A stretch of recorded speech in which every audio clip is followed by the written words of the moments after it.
You're listening to the Your Story Within podcast with Dr. Janine Bennett, a writing coach and author with 5 published books to her name and a few more in the works. Through this podcast, Dr. Bennett aims to help listeners tell their story within and shares all the industry secrets of self-publishing and book marketing. And now, here's your host, Dr. Janine Bennett.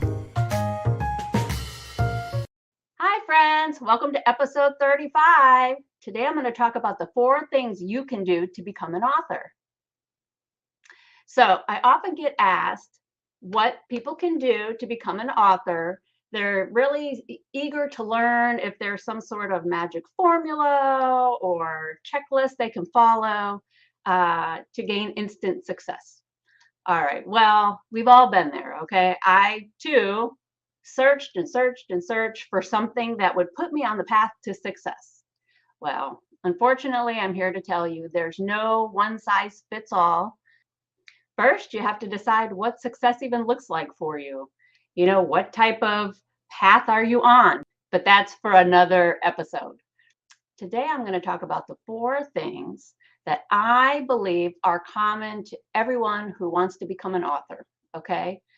And the first one I'm going to tackle is stop the future talk. That's number 1. Okay.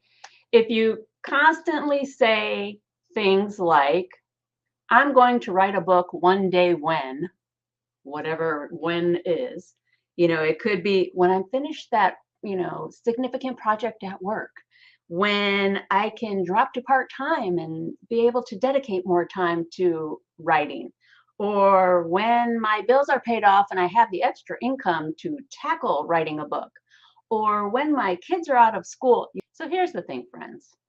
The when never comes. We just continue to revise our when statements to really use as an excuse to not tackle the writing. For whatever reason it is, we're not tackling the writing. All right, so let's call it what it is. It's an excuse. So stop the future talk. That's just an excuse. And I'm going to tell you what to do to move past that future talk, okay? So that you can actually get focused and write, which leads me to number 2. So why do you think you keep using those when statements or pushing your writing up? Could it be fear? I'd say number 2 is fear. And here's what I mean by that.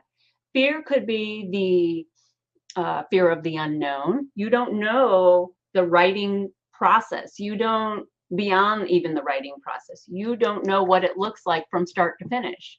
I'm a very linear thinker. I need to know the beginning and the steps to get to the end. So I struggled for a long time trying to figure out, okay, well, where would I get a book cover designer? How would I find someone who could edit my book? And then once my book is edited, how do I self-publish it? What platforms do I use? How do I, and a lot of how do, okay? And then once the book's out there, how do I market it? How do I get it in the hands of readers? So all of this kept bubbling up, okay? That fear of the unknown. And then when you have the fear of the unknown, you also get that other element, the negative self-talk, okay? Boy, that negative self-talk feeds right into that fear. Well, why are you going to spend all your time on this when nobody's going to buy your book anyway? Or why are you going to waste your energy doing, all of this writing when you don't even know the first thing about XYZ? You see what I mean? Then you start beating yourself up, okay? And nobody needs that. So get rid of the self-talk. Okay, get rid of the fear and that negative self-talk, because I tell you what, once you do that and you just focus on writing instead of all of that negative stuff, then you actually move forward. So here's what I mean. So anytime the urge to focus on something negative arises, say you're focusing now on, what if I get a bad review? What if I finally write that book and I get it published and it's out there and someone gives me a bad review? Well, okay, it could happen. It's not the end of the world. But what if somebody gave you a good review? Or what if that negative self-talk says, oh, my book's horrible, who's going to want to read it? Well, flip it and say, there's plenty of people who are going to read my book. I just need to find my target audience. The whole point is to spin it and make it your own. Get rid of that negative self-talk and just watch. All of that fear that you had will go away, because all of that other stuff, that how do I figure out the unknowns, will come as you follow some of these other steps. I'm going to tell you how you're going to find that information out. So let's jump in. So we know now with step 1, we're going to stop the future talk. With step 2, we're going to get rid of that fear, okay? Because fear is not going to do anything for us. So what is step 3? Step 3 then focuses on developing a writing habit. So I know I've heard from plenty of writers, excuse me, not quite authors yet, who say, I just don't have time to write. When am I going to find time to write? I work 2 jobs. I do X, Y, Z. Well, friends, you will find the time.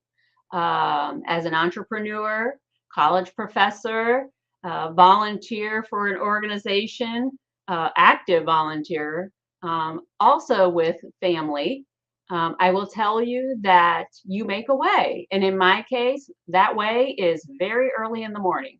There are times where I've gotten up as early as 3 in the morning.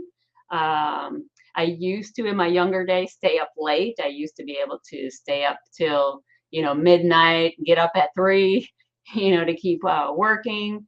But my point is, you find the time. Is it hard? Absolutely, it's hard. If it was easy, everybody would do it. So you just have to find the time. Now, if you come back to me and you tell me you do not have any time, then I'm going to tell you, then you don't want to become a writer. Then you really are not serious about your writing journey.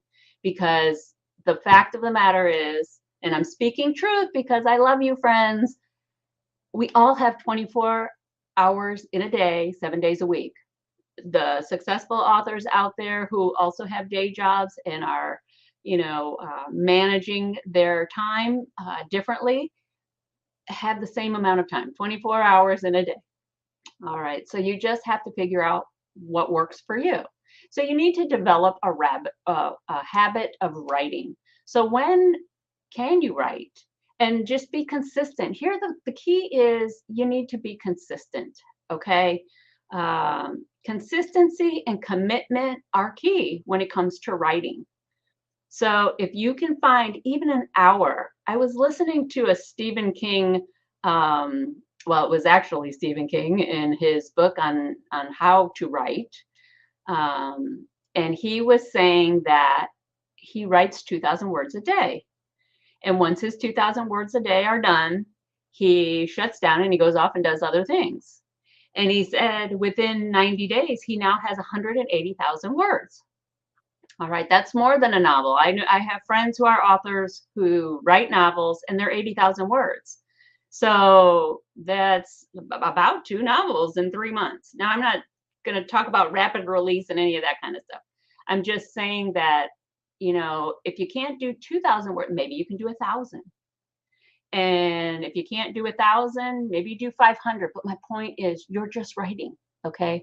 And not every day are you going to write something perfect and wonderful. But the point is, you're building a habit of writing, okay? No one said you had to sit all day and write. I didn't say if you get up at 3 in the morning like I do, that you have to spend hours upon hours writing. No, my goal is 1,000 words a day. And see where it takes me. Sometimes I write more, in the time frame that I allot for myself. But the point is to be consistent and make a commitment to yourself to write. Okay, awesome. So we knocked out the first one. Stop focusing on the future. We talked about fear and how that doesn't help us. And then I just talked about developing a habit. So how long does a habit take? I heard that to form a habit actually takes 21 days. Can you commit to 21 days just to see if it can create that writing habit that you need? 21 days. Friends, I think you can do it. 21 days. I'm cheering for you. I know you can do it. Okay. So that's your homework. I want you to focus on trying to write for 21 days and see how it goes. And then email me. Tell me how it goes. Okay. All right. So what should we focus on next? Well, here's the big one, connecting with others. All right.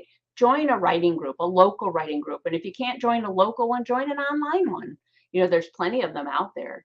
And here's the thing, they're going to be at all different levels in their writing journey. And in their writing journey, they're going to tell you of the lessons learned they discovered. For instance, where did they find a book cover designer? Where do they look for editors and marketing people and publicists and whatnot? They're also going to be your sounding board, where you can share what you've written and get, feedback from them. You can join critique groups.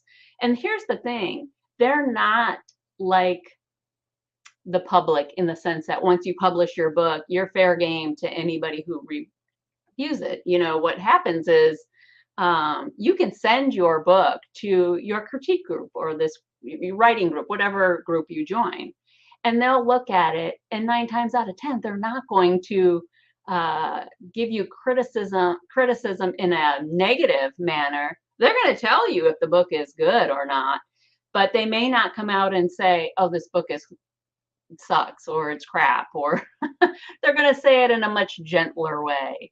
And you have the option of taking their feedback, because sometimes it's subjective, or not, but the beauty is it's kind of a safe zone. So join the writing groups so that you can get that encouragement and support. Don't be an island unto yourself. I'm an ambivert, so I have my moments where I'm very introverted, and I have moments when I'm very extroverted. When I'm writing, I'm obviously introverted, focused on my research. I could stay locked away in my office for hours and not ever come out. And I can totally disregard my family, my friends, turn down social engagements, and again, really become that island unto myself. And that is not a good place to be. You need that social interaction. And that's, again, where these writing groups come in, because you're with like-minded people who are on the same journey to becoming an author or being an author that you're on.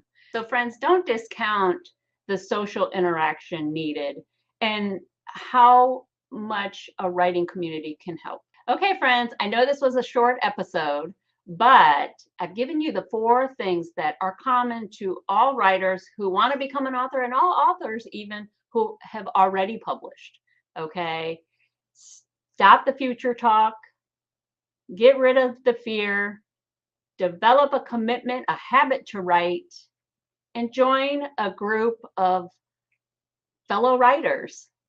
Friends, if you put those 4 things into practice, it's not a secret formula. It's just a common thing that all authors and writers have been doing for a long time. And if you put those in practice, I'm confident that you will succeed. And just know, friends, I'm cheering for you. You can do this. You got this.